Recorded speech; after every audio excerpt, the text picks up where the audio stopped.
Friends, we only have until April 17 to file our tax return. I'm so stressed out. I'm turning gray. Or blonde, I mean. Hi everyone, it's Athena Jin. I'm back, and as always, the goal is to be of value to you and the people you know, even if it means putting on a fun blonde wig to capture your attention. So this week, thanks to one of my good friends who sent me an email with all these questions, I would like to address the topic of Propositions 58 and 193, as well as the different ways of taking title in California, because these are the questions that she has. And in answering her questions, I hope to also answer your questions. So Janet, who's currently living in Singapore, is thinking about moving back to California and buying her parents' property. So she wanted to know about tax consequences and loopholes.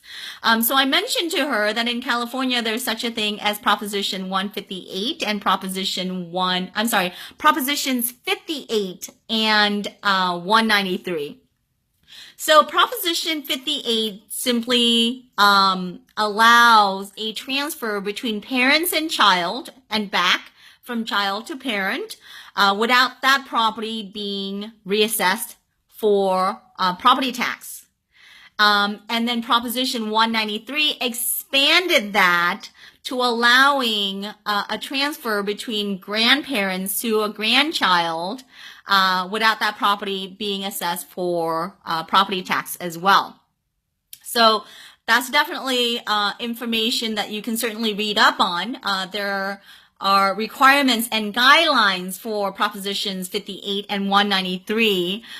If you're interested in getting more information on that, I definitely have a PDF chart that I can send over to you, so just connect with me directly.